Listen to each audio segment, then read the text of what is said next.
Hola, ¿qué tal amigos? En el día de hoy estaremos desarrollando la actividad de reconocimiento inicial del curso de algoritmo, que hace parte de la etapa 1. Comencemos con la presentación. Mi nombre es Olmes de Jesús Donado Rangel. Eh, Soy este que aparece aquí en la imagen. Tengo 28 años, soy casado, de la ciudad de Barranquilla, pero actualmente vivo en el municipio del Copey Cesar.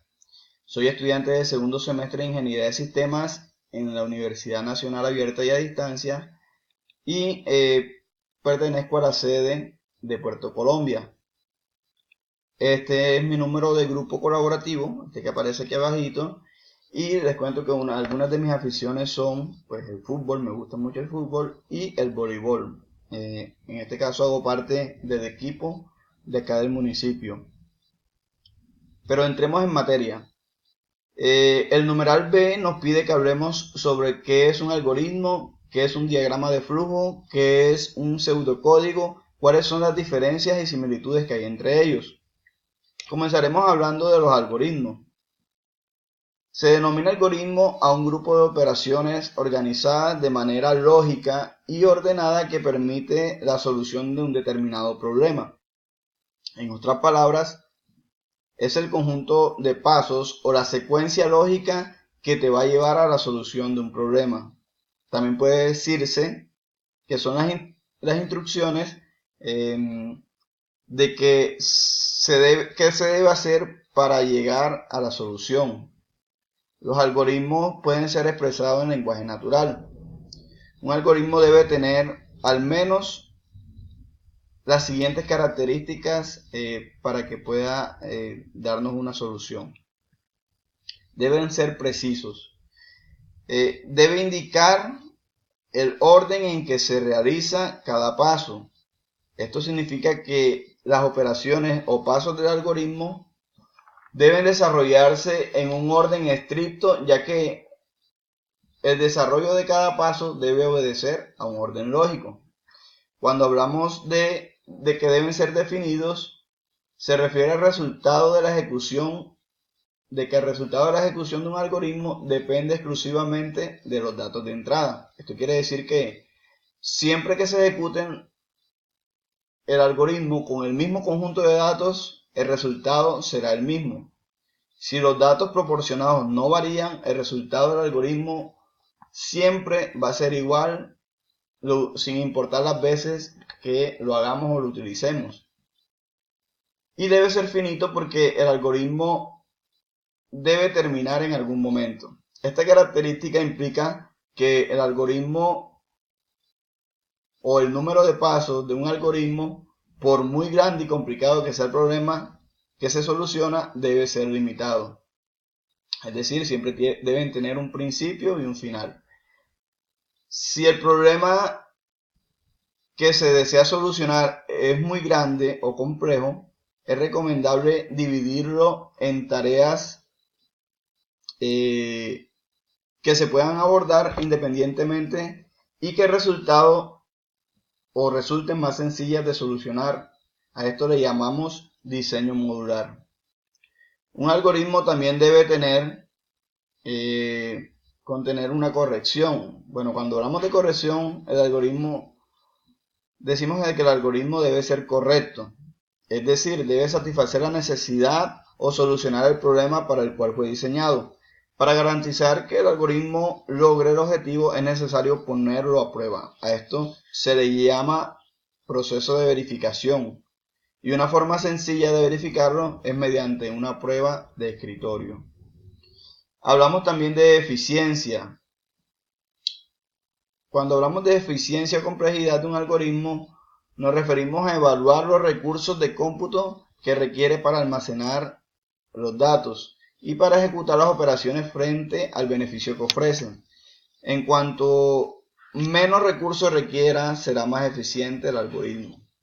Y cuando hablamos de notación, nos referimos a las diferentes formas o estructuras de representar el algoritmo. Para que el algoritmo sea entendido por cualquier persona, interesada es necesario que se exprese de alguna forma comúnmente aceptada. Esto con el propósito de reducir la ambigüedad propia del lenguaje natural. Cuando hablamos de ambigüedad quiere decir que de pronto no hayan confusiones. Entre las notaciones más conocidas están los pseudocódigos y los diagramas de flujo, de los cuales hablaremos a continuación.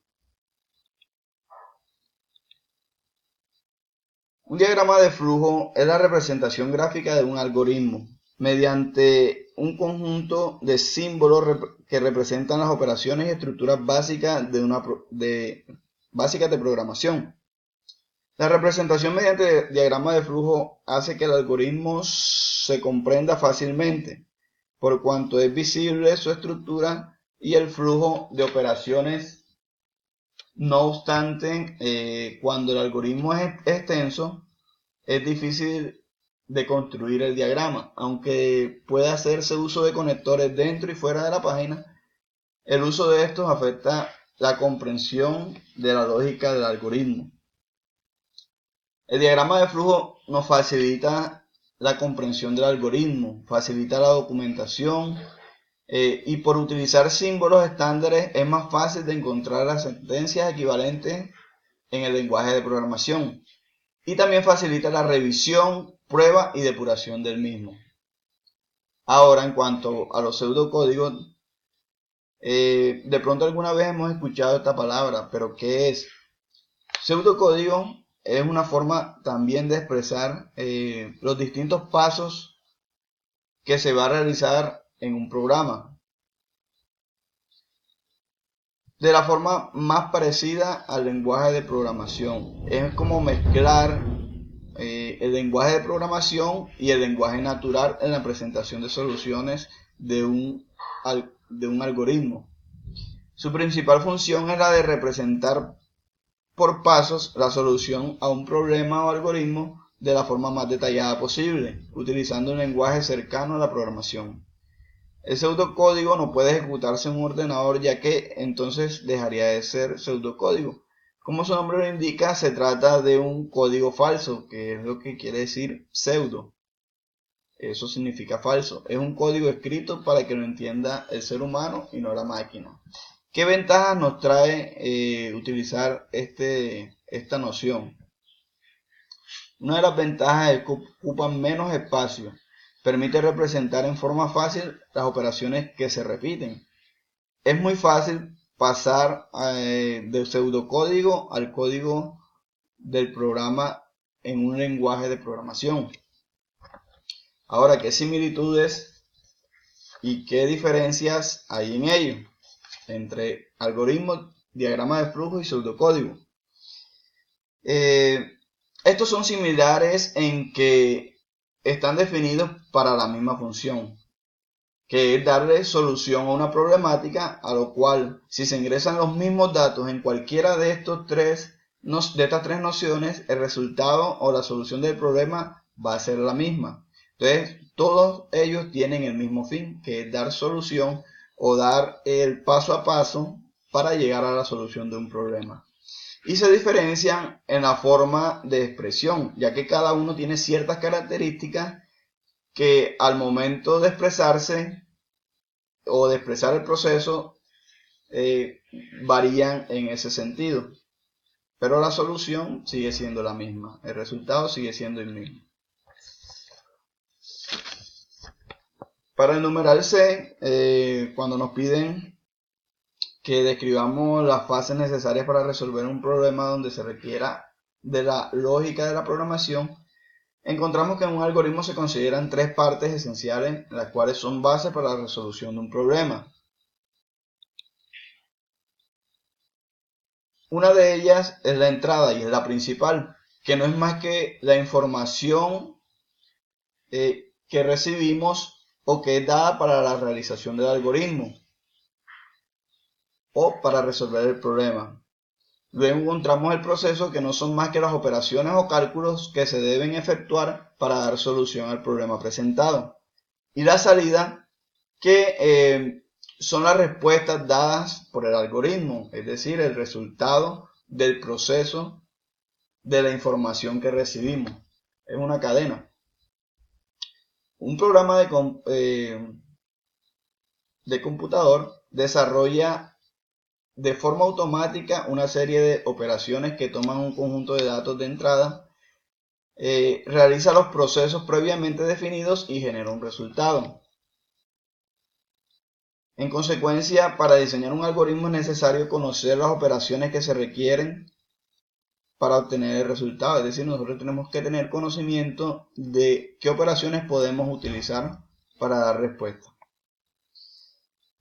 En resumen, el análisis del problema como mínimo debe identificar la información relevante relacionada con el problema, las operaciones que deben realizarse sobre dicha información y la nueva información que se debe producir, es decir, saber sobre qué datos se opera el programa, qué operaciones, cálculos o transformaciones ha de realizar y qué resultados se espera obtener.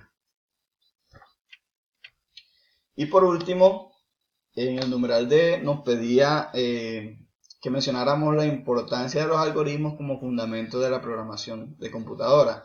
Para mí la importancia de los algoritmos en la programación se debe a que gracias a ellos se puede determinar ciertos procesos lógicos con los cuales los ordenadores, por medio de los programas creados e instalados, obviamente por medio de los algoritmos, pueden dar respuesta o solución a las necesidades del usuario final. Entonces, esto ha sido todo. Muchas gracias. Dios les bendiga.